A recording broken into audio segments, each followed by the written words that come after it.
Photoshop use කරන ඕනම කෙනෙක් අනිවාර්යෙන්ම Photoshop keyboard shortcuts use කරනවා. නමුත් beginners ලට තියෙන ලොකුම ප්‍රශ්නයක් තමයි මේ Photoshop keyboard shortcuts මතක තියාගන්න එක. ඉතින් ඒකටත් Adobe ආයතනයෙන් පුංචි option එකක් දීලා තියෙනවා. ඔයාලට පුළුවන් Photoshop keyboard shortcuts user friendly විදියට එහෙම නැත්නම් මතක තියාගන්න පහසු ක්‍රමයකට වෙනස් කරගන්න. ඉතින් තාමත් TechLine එකේ YouTube channel එකට subscribe කරපු නැති කෙනෙක් නම් දැන්ම subscribe කරලා එකතු වෙන්න කියලා ආරාධනා කරන ගමන් අපි යමු Photoshop software එකට. ඉතින් මම මේ විදිහට Photoshop CC 2021 කියන version එක open කරගෙන ඉන්නවා. ඉතින් ඔයාලා CC version එකක් use කරනවා නම් version එක මොනවා වුණත් අනිවාර්යෙන්ම මේ interface එක බොහෝ දුරින් සමාන ඇති. ඉතින් ඔයාලා දන්නවා Photoshop keyboard shortcuts කියන්නේ ඕනම වැඩක් පහසු කරගන්න සහ ඉක්මන් කරගන්න දීලා තියෙන ඉතාමත් වටිනා option එකක්.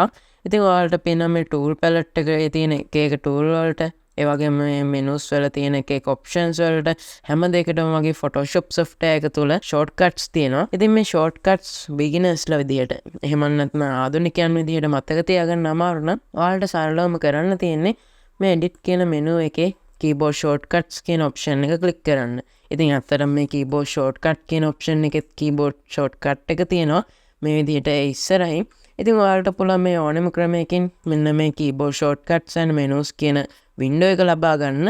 ඔයාලට පේනවා මේක පාවිච්චි කරන ඕනම කෙනෙක්ට පහසුවෙන් keyboard shortcuts change කරගන්න අවශ්‍ය විදිහට මෙන්න මේ shortcuts 4 කියන drop down එකෙන් categorize කරලා තියෙනවා.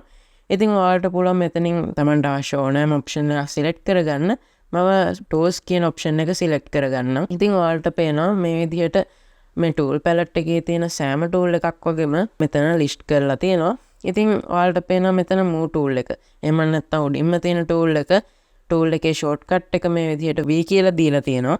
ඉතින් ඔයාලට මේ ඕනෑම tool එකක හෝ වේවා ඕනෑම option එකක හෝ වේවා shortcut එකක් change කරන්න අවශ්‍ය නම් ඔයාලට සරලවම කරන්න තියෙන්නේ ඒ option එක උඩ එහෙම නැත්නම් text එක උඩ මේ shortcut කියන text එක උඩ click කරන්න. ඊට පස්සේ ඔයාලට පුළුවන් අවශ්‍ය ඕනෑම shortcut එකක් assign කරන්න. මම නිකමට වගේ keyboard එකේ T අකුර press කරලා බලන්න. ඊට පස්සේ ඔයාලට කරන්න තියෙන්නේ සාමාන්‍ය විදිහට enter key එක press කරන්න. එහෙම නැත්නම් මෙතන accept button එක click කරන්න. ඉතින් ඔයාලට පේනවා මේ විදිහට move tool එකට කලින් තිබ්බ V කියන shortcut එක change වෙලා T කියන අලුත් shortcut එක assign වුණා. ඉතින් ඔයාලට පුළුවන් මේ විදිහට අවශ්‍ය ඕනෑම පරිදි ඕනෑම shortcut එකක් change කරගන්න user friendly විදිහට edit කරගන්න එහෙම නැත්නම් මතක තියාගන්න පහසු shortcut එකක් assign කරන්න පුළුවන්. ඔයාලට tools වලට විතරක් නෙමෙයි මේ shortcuts 4 කියන drop down එකේ ඔයාලට පේන application menus කියලා option එකක් තියෙනවා. මේ application menus වලට පවා ඔයාලට අවශ්‍ය පරිදි user friendly විදිහට shortcut assign කරන්න පුළුවන්. ඉතින් මම හිතනවා මේ වීඩියෝ එක ඔයාලට ගොඩක් වැදගත් වීඩියෝ එකක් වෙන්න ඇති කියලා.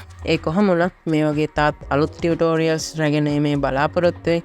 අදට මම මෙතනින් මේ වීඩියෝ එක end කරනවා. ඔයාලට සුබම සුබ දවසක්.